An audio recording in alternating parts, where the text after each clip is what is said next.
안녕하십니까. 예민수의 경제토크 시작합니다. 기업공시연구소 변영인 대표님 오셨는데요. 반도체 이야기, 투자 전략 나누겠습니다. 어서 오십시오. 네, 고맙습니다. 엔비디아가 뭐 잘 가니까 기사 제목이 뭐 닥치고 엔비디아만 살 걸 그런 얘기가 나올 정도로 그죠? 네. 엔비디아 실적 발표했고 실적이 좋게 나왔고 국내 반도체주들은 그만큼 이제 못 쫓아가는 상황인데 일단 은 엔비디아 실적부터 한번 리뷰를 하고 그 지점에서 좀 시작할까요? 네. 우선 우리가 좀 기사에서 많이 좀 접해 봤는데 네. 저는 조금 더 세부적인 내용을 좀 갖고 왔거든요. 네.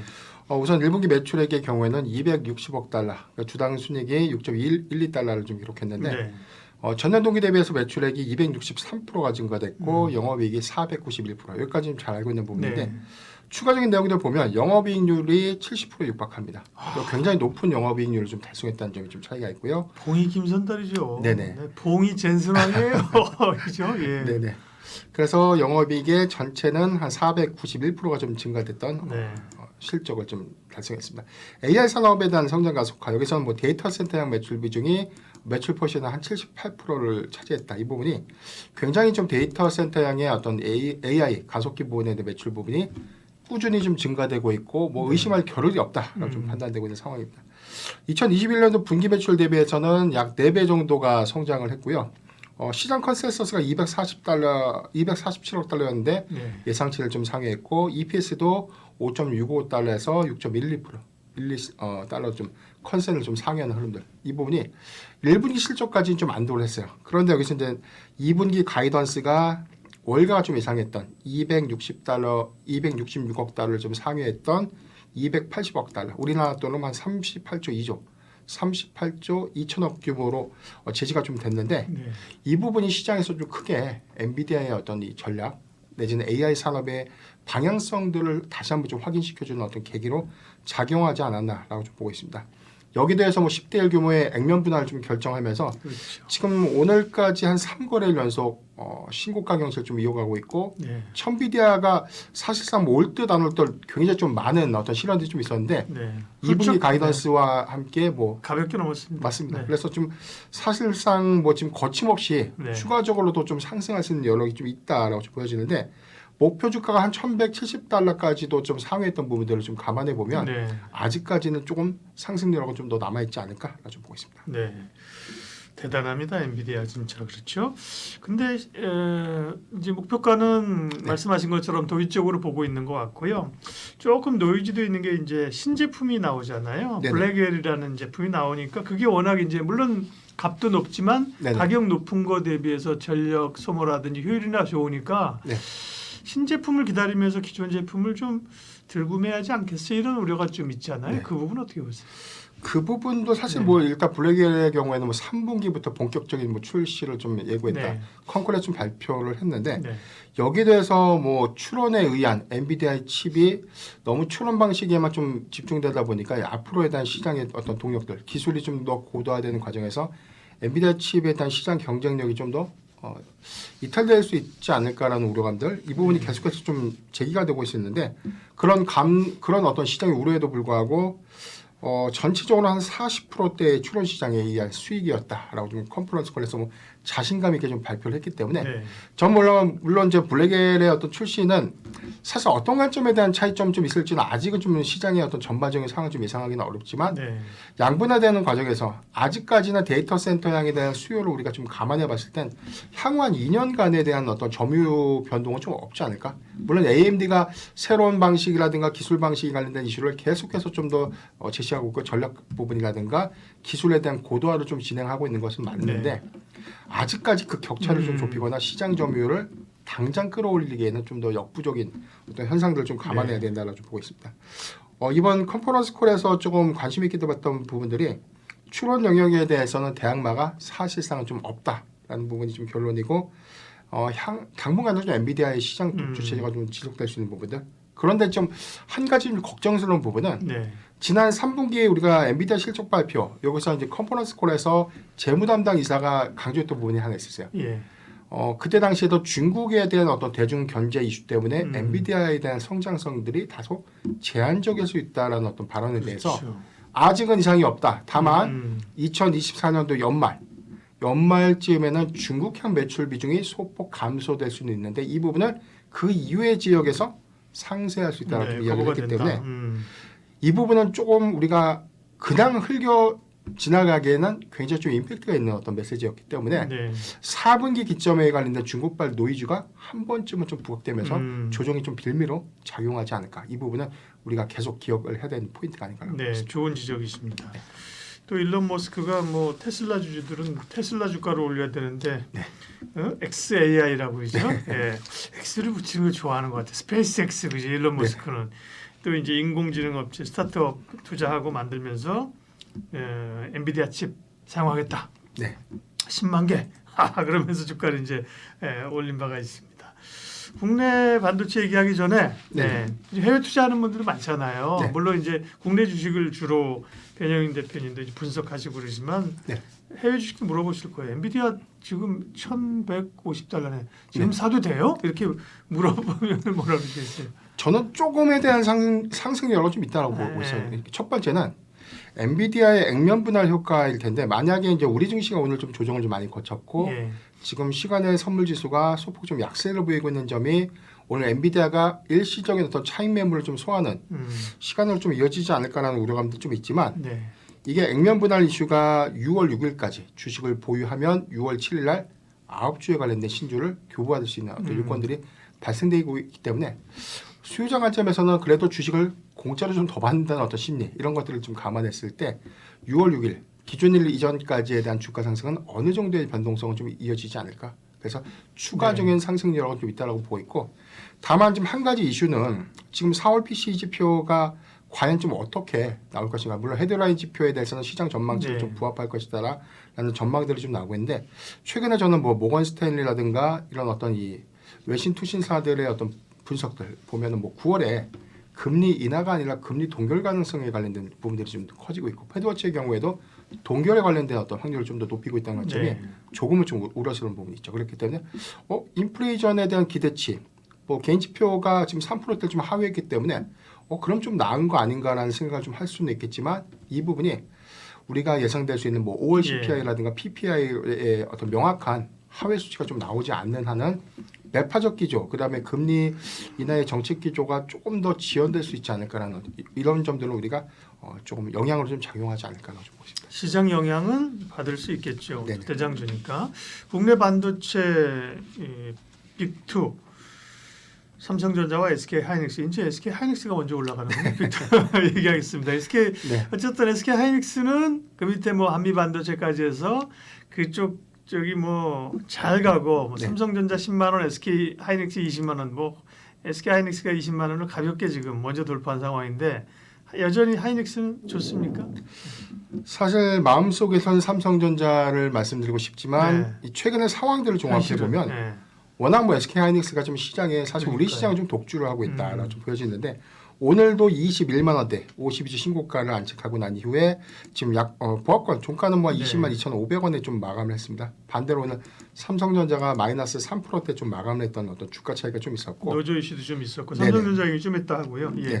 시가총액이 150조 원을 돌파했고 52조 신고가 경신을 좀 이어가는 흐름들. 그래서 광노정 SK 하이닉스 사장이 지난번 실적 컨콜에서 한번 이야기했던 것처럼 3년 이내 시가총액 200억 갈 수 있다. 200조. 그죠? 죄송합니다. 200조 원, 200조 원 갈 수 있다. 자, 이 부분이 저는 사실 가능성이 좀 있다라고 좀 보죠. 최근에 수급적인 어떤 흐름들을 보면 우선 견고한 HBM 글로벌 시장 점유 1위. 이 부분이 HBM 반도체의 뭐 3세대부터 4세대, 5세대까지에 대한 선점 효과가 계속해서 좀 커지고 있고 이제 양산 수율에 관련된 이슈가 좀 부각됐던 삼성전자와는 좀 대비되게 HBM3E의 모델의 경우에도 뭐 8단 모델의 경우도 콜 테스트 승인 임박됐고 거의 뭐 2분기부터 양산이 좀 가시화가 된다. 그런 얘기들이 계속 나오고 있기 때문에 이런 시장의 어떤 기대치들, 목표 주가가 뭐 28만 원까지 좀 상회했던 부분들은 사실상 우리가 조금 그 기대치를 조금 더 높여 잡아도 되는 구간이 아닌가라고 좀 보고 있습니다. 일단 뭐 엔비디아 향의 퀄 테스트 지연했다는 어떤 삼성전자의 반사 수혜가 SK 하이닉스의 어떤 투자 심리를 좀 위축되는 부분들을 완화시켰고 여기서는 외인과 기관의 매수세 이 부분이 최근 어떤 주가의 어떤 상승 탄력도를 좀 더 높이는 효과로 작용했다고 좀 보이고 이에 따라서 뭐 주가 리레이팅 구간에 저는 진입했다고 보기 때문에 한 네. 단기적으로 한 24만 원대는 좀 무난하게 갈 수 있는 흐름이 아닌가라고 보고 있습니다. 하이닉스는 뭐 별로 걱정이 없습니다. 가지고 계신 분들이야 그죠? 네. 네, 뭐 가지고 계시면 되고 뭐 일부 좀 올라가면 차익 실현하면 되고 뭐 조정지면 사시는 분들도 계속 그렇죠. 계속 그렇게 올라왔는데 문제는 삼성전자입니다, 그렇죠? 예. 네. 삼성전자는 엔비디아나 SK 하이닉스와 기회를 갖지 못하면서 계속 뭐 8만 원 밑에서 놀고 있고 그 다음에 엔비디아발 HBM 네. 네, 테스트가 안 됐다 이번에 그죠? 네. 지연된다는 거랑 이제 이 삼성전자 노조 이슈가 지금 떴어요, 그죠? 네, 그렇죠. 삼성전자는 어떻게 봐야 돼? 일단 뭐 우리가 로이터 통신발 보도가 좀 시장에 크게 좀 영향으로 좀 작용을 했는데 네. 엔비디아 향의 HBM 이게 뭐 4세대나 5세대 모델도 아니고 HBM3 이 모델에 관한 콜테스트 양산에 관련 수율 이슈가 부각이 됐다. 그래서 여기서 가장 큰 이슈가 발열 그리고 전력 소비에 관련된 문제점이 화두가 됐는데 이 부분은 삼성전자만 갖고 있는 문제가 아니라 지금 마이크론이라든가 여러 HBM 반도체를 공급하고 있는 공급사들의 수율 문제 중에 가장 큰 화두가 두 가지 문제였거든요. 그런데 이 관련된 어떤 성능 차이를 좀 극복하지 못했던 부분들을 시장에서 굉장히 좀 리스크하게 좀 보는 측면들은 워낙 1분기 실적 컨퍼런스 콜에서 2분기부터 우리도 HBM 들어간다. 그다음에 12단짜리 2분기부터 양산한다라고 좀 너무나 자신감 있게 이야기했던 네. 부분들에 대한 반사. 그래서 최근에 외인 수급도 보면 외인이 한 1조 4천억 원 정도 순매도 우위를 좀 보이면서 SK하이닉스와에 대한 주가 차별화가 좀 진행되고 있는 흐름들이 있습니다.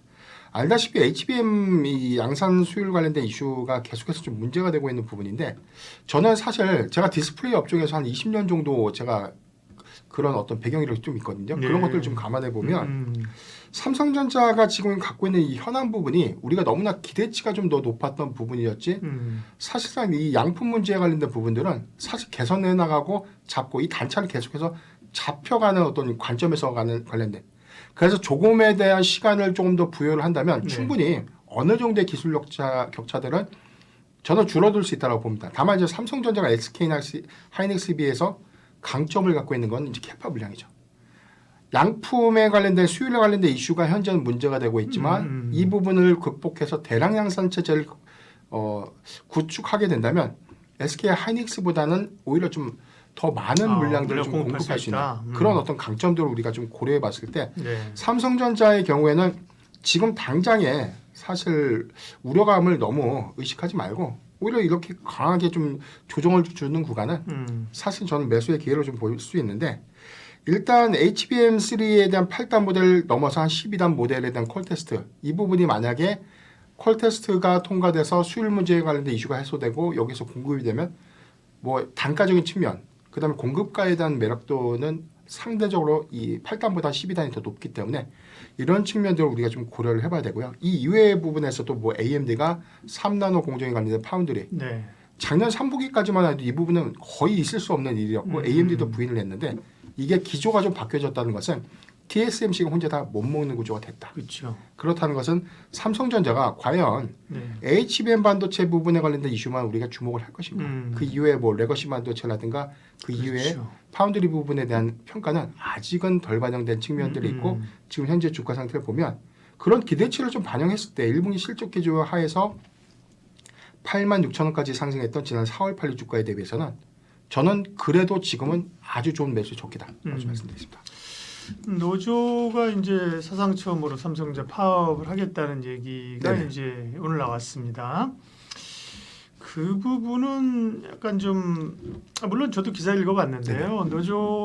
노조원이 한 전체 직원의 20%쯤 되더라고요. 네. 22%인가 정도 되니까 많지 않다고 볼 수도 있고 또 적지 않다고 볼 수도 있는 거고 네. 그러면서 뭐 노조 축조 뭐 쉽지는 않다라고 얘기를 했. 그러나 이제 우리가 이 상징적 있게 회사 측에다 압박한다 이런 얘기를 했는데 그 영향으로 3% 주가가 삼성전자 3% 밀리니까 시장 영향도 있었잖아요. 이거는 네. 좀 단기적인 이슈에 그칠까요? 아니면 발목을 좀 잡는 요인이 될까요? 우리가 일전에 현대차의 이 네. 파업 장기화로 인해서 제가 기억할 때 현대차가 당시 한 5%대 주가 좀 밀렸습니다. 네, 이 부분이 네. 장기화가 될 수 있다. 음. 그런데 그때와에 대한 양상이 조금 더 다르다는 측면을 보면 일단 지금 뭐 노조의 입장을 제가 정확하게는 좀 알지 못하지만 네. 언론 통해서 좀 접한 노조의 입장들에 관련된 요구사항들의 이 차이가 그렇게 뭐 크지는 않습니다. 다만 이 부분은 삼성전자가 수용할 것인가 안 할 것인가에 대한 관점이 아직 공식화되지 못했다는 것은 그동안 뭐 삼성전자가 노조를 좀 인정하지 않고 계속해서 사업을 영위했다가 노조의 어떤 사례를 그렇죠. 인정하게 된다면 앞으로 이런 걸로 인해서 추후적으로 노조의 어떤 리스크가 계속해서 좀 부각될 수 있는 어떤 선례를 남길 수 있다는 것 때문에 아마 이런 공방들이 좀 더 지연되고 있는 그런 것처럼 저는 느껴지고 파업이 장기화가 되지 않고 일시적인 어떤 요인이라면 저는 파업 영향은 좀 네. 일회성으로 좀 끝날 가능성이 좀 크지 않을까 좀 보고 있습니다. 좋은 말씀이시네요. 사실 현대차 같은 경우 현대기아야 뭐 노조의 파업과 쟁의 대응하는 게 네,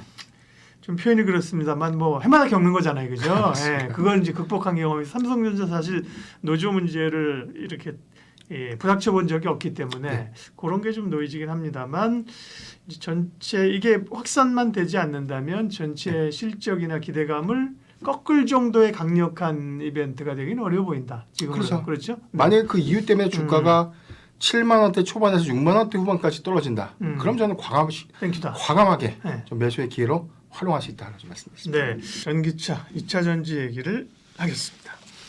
장이 지금 계속 순환매잖아요. 네, 네. 물론 반도체에서 시작된 게 AI를 그 주제로 해서 뭐 전력기기, 네. 원자재, 뭐 원전, 뭐 다음 색도 돌면서 네. 못 오른 건 사실 2차 전지밖에 없다. 2차 전지 빼곤 다 오른다 그랬는데요. 2차 전지 기대감도 있는데 여전히 아직 돌파구는 없어 보입니다. 일단 뭐 2차 전지에 영향을 미치는 테슬라 실적하고 이슈부터 체크해 주신다고요? 네. 우선 테슬라 실적 발표 우리가 좀 다 알고 있는 것지만 한 번 더 리뷰를 좀 해보겠습니다. 네. 1분기 매출액이 9%가 좀 감소됐고요. 순이익이 55% 감소됐는데 월가의 실적 컨센서스를 좀 미달했던 실적. 그래서 매출액이 213억 달러 그리고 순이익이 1년 전 대비해서 감소했던 11억 3천만 달러를 좀 기록했다. 이 부분이 25억 1천만 달러 대비해서 거의 뭐 절반 이상 좀 떨어진 셈입니다. 1분기 전기차 판매량의 감소 여파로 인해서 수익성이 한 13% 정도 훼손이 됐는데 네.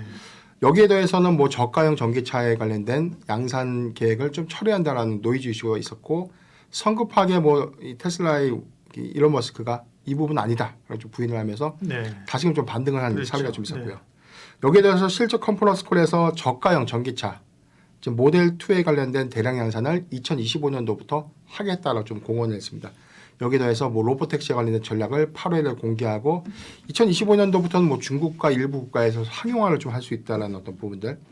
그래서 자율주행 무인 택시의 2025년도 상용화 이벤트 이 부분이 단기적으로 테슬라의 주가를 좀 더 추세 전환하는데 좀 일조를 좀 했는데 이 부분이 좀 어제 수에서 뭐 FSD 적용했던 이 자율주행 시스템이 열차에 치일 뻔했다. 영상 봤어요. 예. 열차로 확 가다가 그래도 확 틀렸더라고요. 예, 그래서 이게 운전자가 좀 제동을 한 건데 네. 이 부분에 관련된 우려감들이 다시 한 번 더 악재로 좀 작용하지 예. 않았나 좀 보고 있습니다. 네.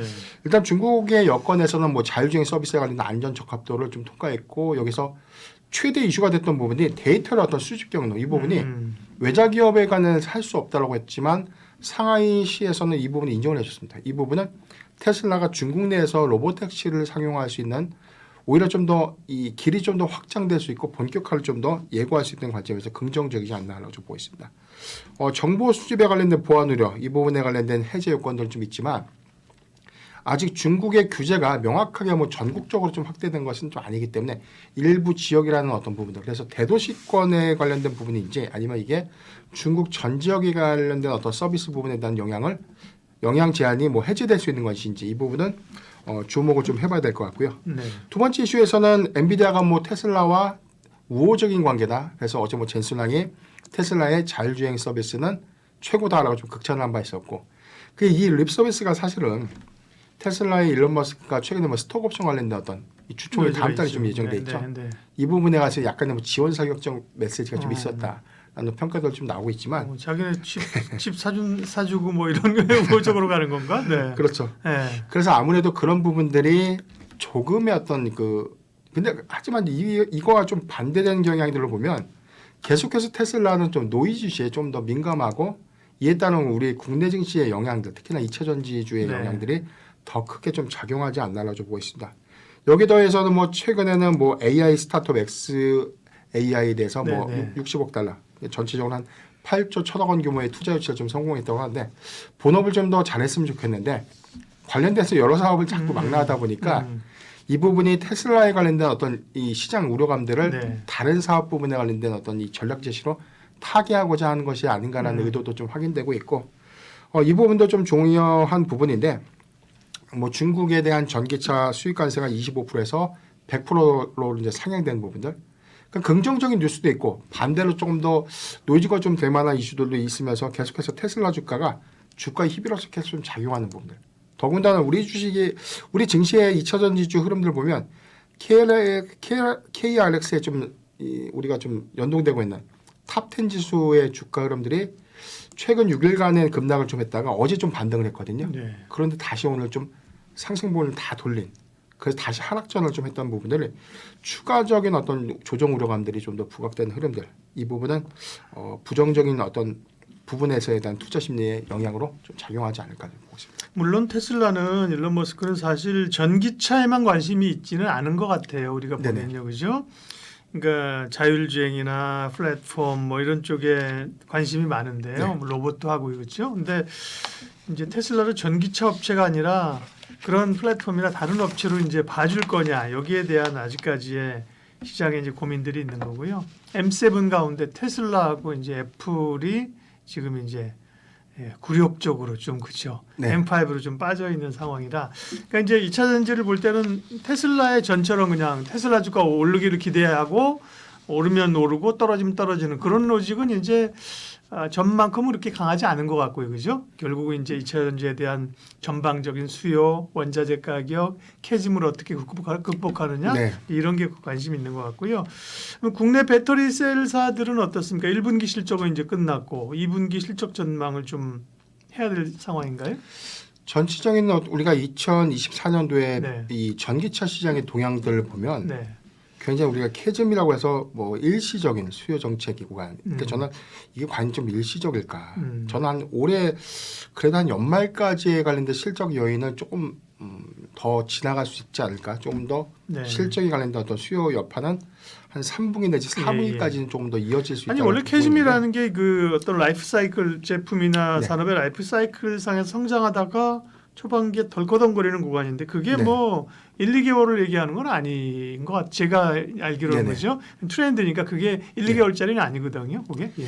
그래서 이 부분을 우리가 좀 봤을 때 근데 이제 한 가지 좀 상반되는 부분들이 S&E 리서치가 1분기 관점에서 배터리 탑재량을 좀 조사를 했는데 네. 오히려 전년 동기 대비 22%가 좀 증가됐다. 그러니까 증가가 됐는데 우리가 체감했을 때는 이게 정체 구간이 아니었나라고 좀 판단할 수 그렇죠. 있잖아요. 예. 이 증가분은 중국 시장까지 다 포함돼요. 아, 네, 그렇군요. 그러니까 이게 양극화라는 것이 우리가 우리가 유럽과 북미양 시장이 둔화되는 것이고 중국 내수 시장은 여전히 그렇죠. 활발하다는 것입니다. 예. 그렇기 때문에 배터리 셀 3사의 합산 점유율을 좀 보면 23.5% 전체 시장 점유율의 23.5% 이 시장은 중국 시장을 모두 다 포함했을 때의 경우인데요. 전년 동기 대비해서는 2.8%가 하락한 수치입니다. 네. 그렇다면 성장세는 지속되고 있지만 이건 우리나라 기업이 아닌 중국 배터리사들의 어떤 성장세는 계속해서 좀 더 진행되고 있는 흐름이 아닌가라고 보이고 국내 배터리 셀 3사 중에서는 삼성 SDI가 가장 높은 36.3%대 성장률을 좀 보여줬다는 이 부분이 좀 다소 좀 긍정적이다라고 보고 있습니다. 네. 개별 시장 점유율을 보니까 LG 에너지 솔루션이 3위를 좀 기록했고요. 삼성 SDI가 5위, 그다음에 6위가 SK온이었는데 중국의 CATL이 31.9% 시장 점유율 1위였고요. 네. 비아디가 글로벌 2위. 일본 기업에서는 파나소닉이 유일하게 4위를 좀 기록했는데 점유율이 굉장히 좀 많이 올라갔다는 측면도 차이가 좀 있습니다. 그만큼 이제 일본 시장의 어떤 전기차 이 공급에 관련된 부분에서는 파나소닉이 시장 점유율이 소폭 좀 증가되고 있는 차이가 좀 있었다고 좀 판단되고 있는데 다만 S&E 리서치가 이제 하반기 부분에서는 미국과 유럽 부분에 관련된 신차 부분, 그다음에 조인트 벤처 기업에 관련된 양산품들이 좀 가시화되는 양산 물량들이 좀 더 확대되는 측면들을 고려해 보면 우리 배터리셀 3사들의 합산 점유율은 하반기에 조금 더 올라갈 수 있다라고 좀 긍정적인 어떤 네. 전망을 좀 내놨습니다. 사실은 미중 간의 충돌이 있으면서 중국의 진출을 미국이 뭐 완전히 차단을 해버렸기 때문에 우리 업체들이 사실 반사이익을 크게 받았던 거잖아요. 네네. 아마 글로벌 시장에서 같이 경쟁했다면 사실 국내 2차 전지 배터리 업체들이 이만큼 네. 영향력을 좀 갖지는 못했을 것 같은데요. 예, 그럼 결국은 국내 셀 3사는 국내 업체만 하는 게 아니라 글로벌 업체들에게 납품을 하니까 그렇죠. 네. 또 전방 그 자동차 회사들 메이커사들이 어떻게 하느냐가 또 중요하겠어요. 네. 예. 우선 지금 2분기까지에 관련된 부분들은 다소 좀 부정적인 인식, 그다음에 뭐 업황에 관련된 우려감들, 테슬라의 뭐 인도량도 감소되고 네. 있고 최근에 뭐 로이터 통신의 경우에는 뭐 모델 Y 이게 주력 차종에 대한 중국의 감산 부분이 한 20% 정도 감산이 있었다는 부분이 있는데 네. 아직 팩트 체크가 좀 된 것은 아니고 예. 테슬라가 공식 입장을 아직 내놓지는 않았습니다. 다만 이 부분이 4월에 발표가 될 수 있는 4월 이제 차량 인도량, 그다음에 5월의 판매량들을 우리가 좀 더 집계를 해보면 아마 부분적인 이 감소 요인이 6월까지는 조금 더 지속될 수 있는 이슈가 있기 때문에 만약에 이 부분이 현실화되고 공식화되면 한 번쯤 조정이 좀 빌미로 좀 작용될 수 있는 상황들이 있다고 보고 있습니다. 다만 네. 3분기 부분에서는 지금 이 미국 공장에 관련된 가동 부분, 그래서 2025년도부터의 가동 부분을 주목을 해봐야 될 것 같은데 일단 LG 에너지 솔루션이 테네시주의 GM 합작 공장이 확대되고 있고요. 애리조나의 단독 공장, 그리고 하반기부터 캐나다의 스텔란티스 합작 공장이 좀 가동을 앞두고 있습니다. 네. 이 부분을 좀 주목을 해봐야 될 것 같고요. 삼성 SDI가 2025년도에 스텔란티스 합작 공장에 관련 이 가동이 좀 더 본격화되면 IRA 세액 공제액들이 좀 커지니까 삼성의 SDI가 그래도 1분기에 비교적 양호한 이익 개선을 좀 했는데 이 기조 때문에 이익 폭이 좀 더 확장될 수 있다. 이 부분을 좀 주목해야 되는 포인트입니다. SK온의 경우에는 아직 AMPC 세액 공제 부분이 아직 덜 반영된 측면이 있는데 아마 지금 GM이나 포디랑 부분에 대한 미국 판매량들이 좀 더 증가될 수 있는 부분들이 확인된다면 여기에 관련된 이 반영액이 좀 더 증가되면 오히려 이익 개선으로서 좀 작용될 수 있는 영향들, 여기에 대해서 올해부터 뭐 7조 원대 설비 투자를 좀 공격적으로 하겠다고 좀 공언했기 때문에 네. 여기 좀 뭐 미국 합작 공장이라든가 뭐 중국의 옌청, 그 다음에 헝가리 공장의 증설 투자가 좀 더 본격화되면 한 2026년도 한 2분기 이후부터는 관련한 어떤 양산품들의 캐파가 좀 더 증가될 수 있는 부분을 우리가 눈여겨봐야 될 것 같습니다. 네. 국내 배터리 3사들 또 개별 기업들의 이슈는 뭐가 있을까요? 뭐 ESS 이런 것들도 꽤 뭐 LG엔솔 같은 경우는 네네. 신경을 좀 쓰는 것 같더라고요. 지금 실적 추이에서는 뭐 지금 LG 에너지 솔루션의 경우도 뭐 52주 신고가 지금 한 23개월 만에 최저치를 좀 기록했다라고 좀 발표가 됐는데 네.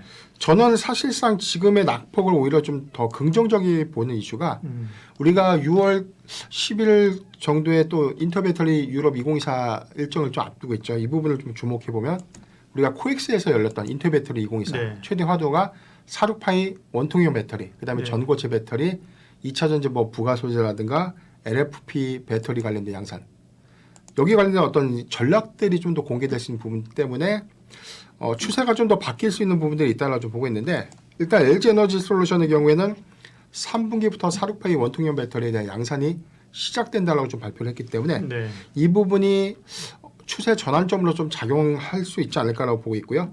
ESS LFP 배터리 부분에 대해서는 뭐 북미양 공급을 좀 앞두고 있다라고 좀 발표를 했기 때문에 이 시점이 좀 더 가시화되는 시점에는 오히려 실적 개선 기대감들도 반영될 수 있는 요인이 있다고 좀 보고 있습니다. 삼성 SDI도 마찬가지로 사루파이 원통형 배터리는 연내 파일럿 제품, 그다음에 2025년도에 부분 양산을 좀 시작하겠다라고 발표를 했는데 예. 지금 LG 에너지 솔루션보다는 좀 다소 늦은 감은 있지만 선행에서는 LG 에너지 솔루션의 주가 낙폭이 좀 더 크기 때문에 상승 탄력도 관점에서는 LG 에너지 솔루션이 먼저 추세 전환을 할 수 있는 뭐 가능성이 좀 크고 삼성 SDI의 경우에는 배터리셀 3사 안에서는 가장 양호한 어떤 수급 요건을 좀 반영하지 않을까라고 보고 있습니다. SK온의 경우에는 아직 사륙파이 배터리를 좀 개발 중에 있고 2026년도 기점에서는 LFP 배터리를 배터리셀 3사 모두가 양산 일정을 좀 수립했다는 관점에서 이 부분은 아직 시점 좀 남아있지만 좀 지켜가야 되는 어떤 부분이 아닌가 좀 보고 있습니다. 네.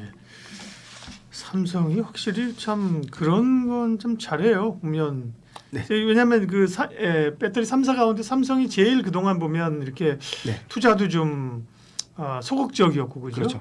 왜 그런가 싶었는데 결국은 뭐 이런 어떤 성장하다가 주춤거리는 걸 좀 예상을 한 네. 건지 그러면서 오히려 이런 뭐 캐즘 얘기 나오고 이럴 때 막 치고 나가잖아요, 그죠? 그렇죠. 삼성이 그죠? 치고 나가면서 투자도 하고 전고체도 하고 그죠? 어떻게 보면 삼성의 전략이 시장이 좀 무르익은 다음에 그죠?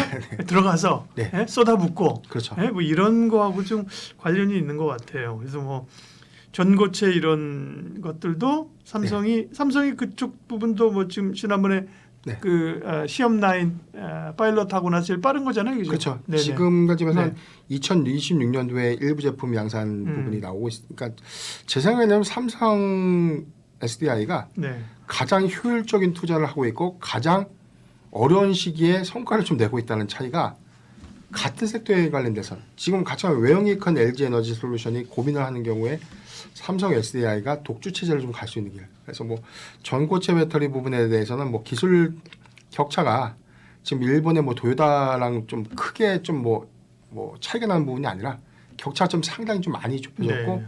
양품 관점에서는 오히려 삼성 SDI가 좀 선점 효과를 좀 더 크게 가져갈 수 있지 않을까라는 좀 긍정적으로 좀 보고 있습니다. 인터배터리 2024 유럽 행사가 열리는군요. 네, 관련해서 관전 포인트하고 국내 또 관심 있는 2차 전지 기업들 살펴보도록 하겠습니다. 국내에서 인터배터리 행사 코엑스에서 있었잖아요. 네네. 근데 유럽에서도 이게 열리는 물론 뭐 같은 곳인가 어쨌든 유럽에서 열리는 건 이제 언제부터이고요. 이 행사는 어떤 건지 소개해 주세요.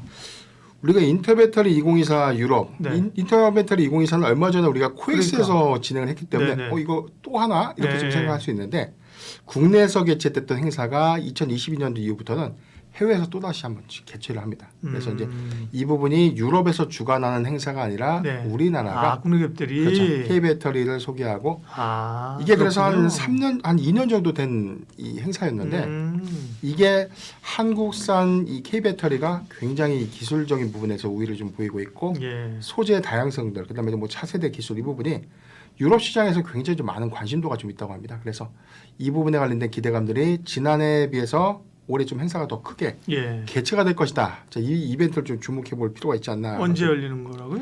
전체적으로 보면 좀 다음 달 19일부터 20일 독일 미넨에서 좀 네. 개최가 좀 되고 있고요. 2023년도부터 이제 해외에서 좀 개최가 좀 시작됐는데 작년 대비해서는 올해 참여 기업이 뭐 기관과 정부기관 다 제외하고 순수하게 지금 민간 기업이 한 54곳이 좀 참여를 하는데 여기에는 뭐 LG 에너지 솔루션, 삼성 SDI, 뭐 롯데 에너지 머티리얼즈, 그다음에 뭐 처음으로 에코프로가 좀 참여를 한다고 합니다. 네. 뭐 금양 등이 좀 참여를 할 수 있고요. 아직 세부 명단들이 좀 발표가 되지 않았는데 뭐 대주전자재료라든가 우리나라의 2차 전지 소부장조 일부 종목들이 상당히 좀 많이 좀 참여가 좀 예상되지 않을까라 좀 보고 있습니다. 예. 우리가 코엑스에서 개최됐던 내용들 좀 보면 동일하게 뭐 주력 제품을 좀 전시하고 차세대 신기술을 좀 소개하고 앞으로에 관련된 어떤 전략들을 좀 공개하는 그런 자리가 좀 될 것인데 가장 큰 시장의 화두가 좀 되고 있는 부분이 468 배터리 부분. 우리나라에서는 한번 좀 소개가 됐지만 유럽 시장 안에서에 대한 이 소개, 제품을 소개하고 이게 언제쯤 양산되고 어떤 방식으로 좀 구현돼서 탑재가 되는지 세부적인 사항들이 충분히 유럽의 어떤 바이어들한테 좀 어필이 될 수 있는 부분이 아닐까라 좀 보고 있습니다. 여기에 대해서 뭐 전고체 배터리라든가 2차 전지의 핵심 소재, 최근에는 밀도를 좀 높이고 있는 실리콘 음극재 소재라든가 그 이외에 뭐 황화물계, 황인산계 뭐 여러 가지 어떤 소재의 어떤 다변화성, 그다음에 뭐 양극재의 경우에도 뭐 단결적 양극재가 있죠. 그런 어떤 기술들의 어떤 소개 부분, 이 부분도 좀 주목을 좀 해봐야 될 것 같고요. 우선은 원통형 배터리 그리고 전고체 배터리, 셀투팩 그리고 급속 충전 등에 관련된 기술들이 한 번쯤 더 부각이 될 것 같은데 뭐 특히나 이번 인터배터리 유럽에서 만약에 좀 공개될 수 있는 새로운 기술들 한 번쯤 더 부각이 된다면 예. 이슈가 좀 될 수 있겠네요. 그렇죠. 지난번에도 전고체 관련주들 그 얘기 나오면서 맞습니다. 그죠? 꽤 슈팅이 있었거든요. 그렇죠. 네. 한 2주 정도 강한 흐름을 좀 보여줬기 때문에 네.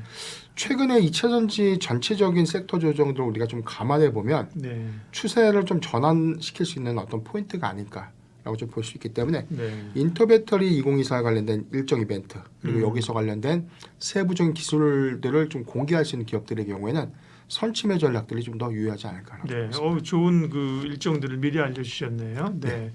자, 2차 전지 그럼 전반으로 보게 되면 이런 행사를 포함해서 네. 뭔가 좀 지금 바닥은 좀 다지고 있는 상황이잖아요. 네네. 뭔가 좀 제대로 올라갈 수 있는 그런 트리거는 뭘까요? 네. 사실 우리가 좀 다 알고 있는 부분들이 사실 뭐 이 전체적인 어떤 섹터 조정, 그다음 업황에 관련 우려감들 너무나 우리가 언론을 통해서 많이 접했고 많이 들어서 좀 알고 있는 내용들이기 때문에 네. 지금 뭐 글로벌 전기차의 판매량들이 1분기 기점, 그다음에 2분기도 개선되지 못하는 측면들이 있고 네. 완성차 업체의 동향들을 좀 봤을 때 지금 전기차의 양산 비중을 줄이고 이 비중을 하이브리드로 그렇죠. 대체를 하고 있죠. 이 예. 부분이 단순하게 수치 대치가 아니라 네. 라인을 바꾸고 있다는 부분. 그래서 이제 이런 부분들도 사실 단기에 전기차에 대한 공급량들을 우리가 좀 더 감소될 수 있는 우려감. 그리고 여기에 관련돼서 뭐 테슬라가 전체적으로 어떤 감원을 좀 하고 있고 지금 뭐 리비안이라든가 이런 전기차 기업들의 경우에도 사실 뭐 감원, 뭐 포드의 경우도 픽업 트럭에 대한 출시 일정을 좀 더 향후 뭐 1년 내지는 뭐 2년까지 연기할 수 있다는 어떤 이런 발언들이 사실 아직 굉장히 좀 이게 답답한 흐름들로 좀 이어질 수 있는 부분들인데 그런데 이런 부분들은 전체적으로 저는 많이 주가에 좀 선반영됐어요. 그런데 최근에 오늘도 좀 강하게 좀 빠졌던 원인들은 사실 금투세 영향도 저는 크다고 보고요. 금투세에 관련된 영향, 그다음에 두 번째는 공매도가 다시 한시적으로 좀 허용될 수 있다. 이 부분이 2차 전지 섹터에 더 가혹하게 예. 투자 심리에 어떤 영향으로 좀 작용하지 않나. 그래서 이게 저는 수급적인 측면에서는 여기서 더 빠지게 뭐가 있는데 라고 좀 생각할 수 있고 여기서 더 빠질 수 있는 어떤 요인들은 사실 개인을 열심히 사고 있거든요. 이 관점이 전체적인 어떤 투자 심리의 영향이 가장 크다고 볼 수 있기 때문에 이 부분의 해소가 좀 가장 중요한 부분이 아닐까. 그래서 저는 3분기 기점에서는 계획 목표랑 이 부분이 좀 더 선회될 수 있는데 전 트리거 될 수 있는 부분은 22가 6월 달에 금리 인하를 할 수 있다는 어떤 단서를 좀 줬거든요. 그렇죠. 예. 그렇다면 유럽에서 먼저 금리 인하가 시작이 되고 금리 인하의 기조가 그나마 고금리 기조에서 저금리 기조로서의 어떤 이 수급으로 좀 바뀐다면 자동차에 대한 할부 금리의 영향도 낮아질 수 있고 오히려 판매량이 좀 더 증가될 수 있는 요인으로 좀 작용될 수 있다고 볼 수 있고요. 두 번째는 미국의 금리 인하 시점이 뭐 9월에 지금 동결 가능성들이 좀 더 커지고는 있지만 이 부분도 사실 아직 뭐 확단하기는 좀 이른 부분이 아직까지는 뭐 3회 정도에 대한 금리 인하 시그널에 관련된 뭐 부인 이슈는 좀 없었다는 것. 그런데 이 시점이 7월이 아니라 9월로 지연이 됐는데 뭐 9월에 다시 뭐 인하가 아니라 동결이 될 수 있다. 이런 어떤 악재적인 부분은 그래도 한번 좀 우리가 체크하지 않은 부분을 먼저 반응하는 것이 좀 과하지 않나라고 좀 보고 있습니다. 네. 지금 리튬 가격의 경우에도 지금 탄산 리튬이 한 110.5위안까지 좀 상승했다가 최근에 103.3위안까지 좀 떨어졌거든요. 그런데 아직까지는 킬로그램당 100위안을 좀 탄탄하게 좀 지지해주고 있다는 부분은 2분기 소재사들의 영래기 현상들이 좀 더 완화될 수 있는 기조들. 그래서 저는 이 부분 때문에 재고자산 평가 손실이 감소하고 이익 전환 일부 정도 환입으로 좀 작용하면 실적 개선이 조금은 일어날 수 있다라고 좀 판단되고 있습니다. 두 번째는 2차 전지 사이클에 관련된 분석들이 2025년 기점이다라고 좀 계속해서 좀 이야기가 나오고 있어요. 이 부분이 단순하게 2025년도에 좋아질 것이야 이 부분보다는 가동 일정이죠. 해외 합작법인에 대한 설립 일정, 가동 일정들이 2025년도 2분기부터 3분기까지 예정되어 있는 기업들이 많기 때문에 이 가동이라는 것은 양산차 업계와에 대한 물량 조정을 통해서 오히려 공급 비중을 좀 늘릴 수 있는 어떤 기회로 좀 작용될 수 있다는 측면이기 때문에 대량 양산 체제를 갖췄다는 것은 그만큼 판가에 대한 어떤 자신감으로 좀 확인할 수 있다는 점. 그리고 2025년도에 금리 인하 기조 안에서에 대한 수혜가 좀 더 있다면 저는 올해보다는 내년이 조금 더 완화된 어떤 2차 전기차 업황이 그래도 내년에는 좀 더 양호한 시그널로 좀 작용하지 않을까. 그래서 우리가 선행지수 주가의 어떤 선반영 측면에서 보면 하반기 기조부터는 오히려 좀 긍정적인 어떤 이슈와 안에서 추세를 좀 전환할 수 있다고 좀 판단되고 있습니다. 좋은 말씀이시네. 사실은 작년에 2차 전지 오를 때도 작년에 2023년이었잖아요, 그죠? 네. 23년에 막 공장을 짓고 물건 하는 게 아니라 그때도 2025년 얘기했어요. 맞습니다. 작년에 그죠? 네네. 네. 근데 이제 기대감들을 좀 땡겨 쓰다 보니까 네. 이제 주가가 많이 오른 거고 실제로 공장을 짓고 이제 물건이 나오고 전기차 나오는 건 2025년이다. 그리고 소위 이제 그런 노이즈를 극복해 가는 과정이라고 하면 내년 그렇게 보면 뭐 올해 하반기부터 그죠? 기대감을 가질 수 있다는 겁니다. 그러면 2차 전지 업체들 이렇게 부문별로 분야별로 관심 가질 기업 골라오셨는데요. 말씀해 주세요. 네. 우선 오늘 전체적인 상황들 뭐 배터리셀 3사, 뭐 소재사들, 2차 전지 뭐 부가 소재사들의 주가 흐름들 굉장히 좀 답답합니다. 네. 그래서 보유자분들이 굉장히 좀 스트레스를 받게 되고 저 역시도 2차 전지를 좀 긍정적으로 보고 있지만 지금의 시장 상황들이 좀 너무 과하게 조금 과도하게 악재로 좀 인식했던 경향들이 좀 있다라고 좀 보고 있고 그럼에도 불구하고 이 선별해서 볼 수 있는 종목들 현재 구간에서 가장 매력도 있게 좀 접근할 수 있는 종목들을 좀 추려봤는데 네. 먼저 삼성 SDI를 좀 보고 있거든요. 셀사 가운데는 삼성 네네. SDI. 오늘 주가가 좀 4.8% 정도 하락했고 네. 작년 6월 10일 74만 5천 원대 신고가 경신 이후에 올해 1월 26일 저가가 34만 2천 원대까지 좀 하락을 했습니다. 지금 현재 주가 상단에서는 38만 5천 원. 다시 단기 추세선을 좀 이탈했기 때문에 지난 1월 신저가 부분까지 내려갈 수 있는 시그널까지는 아니지만 지금 39만 원을 좀 이탈했다는 것은 지금 진입하기에는 굉장히 매력적인 구간이다라고 보고 있어요. 우리가 1분기 실적 기조에서 확인을 한 것처럼 유럽향 프리미엄 배터리 P5와 P6에 관련된 수율이 계속해서 좋아지고 있고 공급량들이 지난 3분기부터 계속 좋아지고 있다는 것은 전체적인 캐즘 현상에도 프리미엄 배터리량에 대한 비중들이 높아질 수 있다. 이 부분은 삼성 SDI가 그나마 배터리셀 3사 중에 안정적인 이익개선 기조를 좀 가져갈 수 있고요. 여기에 대해서 인터배터리 2024에서 4680 이 원통형 배터리 출시 일정 관련된 전략 그리고 전고체 배터리 기술 이 부분이 계속해서 좀 부각이 된다면 전 단기적 상승이 가능하다면 충분히 한 45만 원대까지는 무난하게 좀 안착할 수 있는 단기적으로라도 구간이겠죠. 그렇죠. 예. 그래서 저는 삼성 SDI는 이런 관점에서의 어떤 저가 매력도 주목을 좀 해봐야 된다고 좀 보고 있습니다. 네. 두 번, 그다음에 양극재 업체. 예. 양극재 업체에서는 저는 이제 크게 우리가 좀 알고 있는 것들 중에서는 뭐 포스코 퓨처엠인데 네. 지금 모두 다 뭐 배열상에서도 다 이탈을 했고 지난 11월 주가가 저점이었거든요. 23만 1,500원. 오늘 주가가 25만 5천 원. 거의 뭐 신저가 부근까지의 추세 이탈을 좀 하고 있는 그런 흐름들을 좀 보여주고 있는데 뭐 양극 소재사에 관련된 이익 기조가 다 훼손됐고 다 안 좋은 것은 다 알고 있지만 그래도 포스코 퓨처엠이 양극 소재사 3사 중에서 양호한 실적 기조를 이어왔던 배경들이 M86 단결적 양극재 같은 양극재 소재 안에서도 부가가치율이 좀 더 높은 단결적 양극재의 어떤 수율이 보완되면서 이게 2분기에 출하량들이 좀 더 증가되고 있다면 이런 관점에 대해서도 우리가 좀 차별화 접근이 좀 유효하다고 보고 있기 때문에 역시 한 25만 5천 원 미만 구간은 분할 매수가 좀 가능한 구간이다라고 보이고요. 그 다음 하나 정도를 좀 아픈 손가락이라고 좀 표현을 하고 싶은데 오늘 공교롭게도 18만 7,500원 52주 신저가를 좀 기록했던 에코프로비엠입니다.